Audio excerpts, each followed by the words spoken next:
حضرت شیخ بایزید رحمۃ اللہ تعالیٰ علیہ لکھا ہے کہ حضرت نے اپنے مریدوں کے ساتھ نماز پڑھنے جا رہے تھے تو گلی تنگ تھی تو اس جانب سے کتا بھی آ گیا.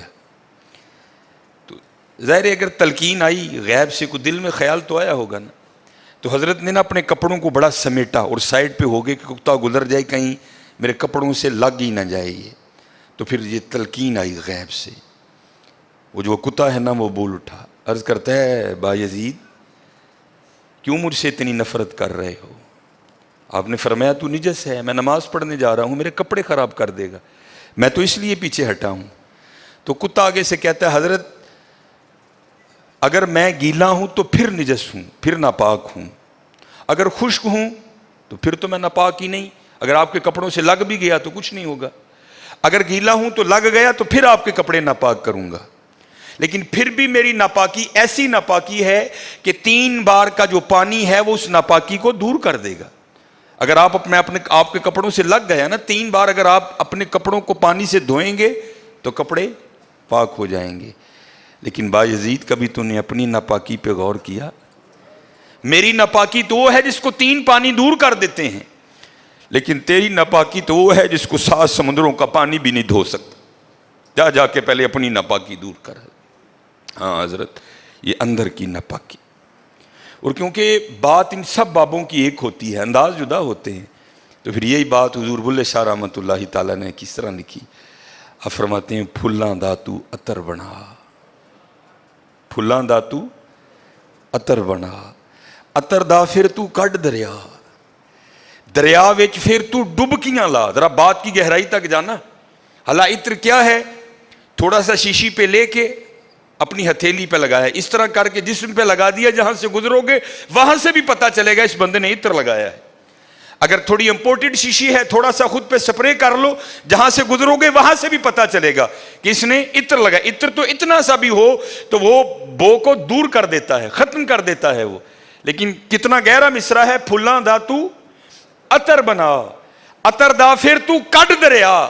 تھوڑا سا لگانا نہیں, پھلاں دا تو عطر بنا, عطر دا پھر تو کڈ دریا, دریا وچ پھر تو ڈبکیاں لا, پھر بھی تیری بو نہیں مکنی, پہلوں اپنی میں مکا.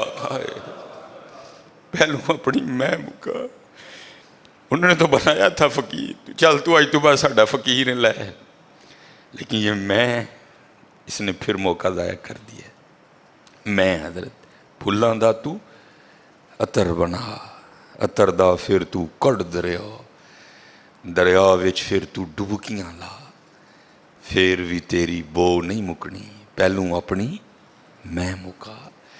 اور جس نے مکا لی حضرت اس کا کام بن گیا. وہ تو ہے ہی کریم. ہاں, اور کتنے کریم ہیں میں آپ کو بتا نہیں سکتا حضرت. یہ ہفتے کی رات تھی, جو پچھلا ہفتہ گزر گیا ہے نا, جس طرح کل ہفتہ آئے گا, یہ بھٹر میں پروگرام تھا.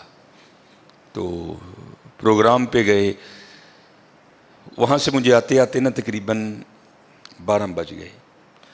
جب میں گھر آیا نا تو چھوٹا بیٹا میرا, سب سے چھوٹا ابراہیم, بڑا رو رہا تھا. تو ماں اس کو چپ کرانے کے لیے نا وہ ٹہل رہی تھی, اس کمرے سے اس کمرہ, اس کمرے سے اس کمرہ.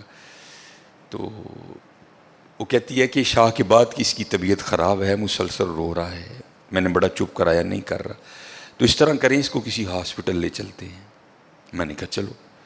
عمل خدمت لے گئے, اور ڈاکٹر نے چیک کیا, اس نے کہا بچے کا گلا خراب ہے, اور جب بھی بچوں کا گلا خراب ہوتا ہے نا ساتھ پھر ان کے کان میں بھی درد ہوتی ہے, اس کے کان میں درد ہے اس لیے رو رہا ہے. اس نے وہ دوائی وغیرہ انجیکشن وغیرہ لگائے, اس کے کان میں ڈراپس بھی ڈالے. لیکن میں نے کہا نہیں, میں آدھا گھنٹہ ویٹ کروں گا, بچے کی جب طبیعت سنبھلے گی نا میں پھر ہی گھر لے کے جاؤں گا. ہم وہاں بیٹھ گئے. خیر بچے کی طبیعت سنبھل گئی, ہم لے کے نا گھر آ گئے. اب ظاہر ہے بچے کی طبیعت خراب تھی, اس کی ماں نے عشاء کی نماز نہیں پڑھی تھی, میں نے فرض اور سنتیں پڑھ لی تھی, وتر اور نوافل میں نے بھی نہیں پڑھے تھے. وہ بچہ سو گیا, ہم نے اس کو چارپائی پہ لٹایا, آگے میں نے نماز شروع کر دی, میرے پیچھے میرے بیٹے کی ماں نے نماز شروع کر دی. اب میری وطروں کی نا دوسری رکعت تھی, ظاہر ہے ماں بھی یہاں ہی ہوگی, وہ فرض پڑھ رہی تھی، میں وطر پڑھ رہا تھا، یا اس کی تیسری رکعت ہوگی یا اس کی بھی دوسری ہوگی یا چوتھی ہوگی.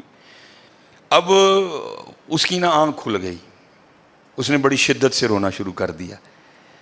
تو ہر مسئلے کی روح سے آپ نماز توڑ سکتے ہیں، کیونکہ وہ چارپائی سے بس گرنے ہی والا تھا.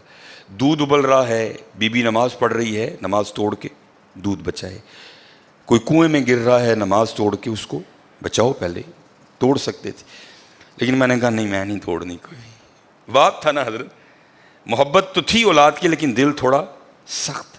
لیکن ادھر کیا تھا؟ ادھر ماں تھی حضرت. اس نے کیا کیا؟ اس نے نماز توڑ کے نا بچے کو جا کے چارپائی سے اٹھا کے سینے سے لگا لیا. اب میں نے وطروں کی تیسری رکعت پڑھی تو میں مصلی پہ بیٹھ کے نا میں رو پڑا. ہائے،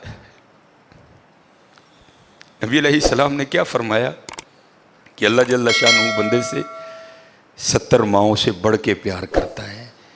یار اگر ایک ماں کی محبت یہ ہے تو پھر اس کی محبت کیا ہوگی؟ اگر ایک ماں کی محبت یہ ہے کہ اس نے نماز توڑ کے بچے کو سینے سے لگا لیا، تو پھر تصور کرو حضرت، جو 70 ماؤں سے بڑھ کے پیار کرتا ہے اس کی محبت کیا ہوگی؟ لیکن بات پھر وہی ہے حضرت، ہم تو مائل با کرم ہیں، لیکن کیا ہم تو مائل با کرم ہیں، لیکن آگے سے کیا؟ جب یہ وہ بچہ تھا نا، میں نہیں تھی حضرت اس میں. وہ تو پوری شدت سے رو رہا تھا، مجھے بٹھاؤ، مجھے اٹھاؤ، مجھے بچاؤ، مجھے بچاؤ. شدت تھی نا حضرت، اس شدت نے ماں کو مجبور کر دیا کہ اس نے نماز توڑ کے بچے کو اٹھایا. یہاں بھی جب شدت آتی ہے نا حضرت، تو پھر دریائے رحمت ایسا جوش میں آتا ہے کہ بگڑی بن جاتی ہے. لیکن پھر کیا ہے؟ ہم تو مائل با کرم ہیں، کوئی سائل ہی نہیں.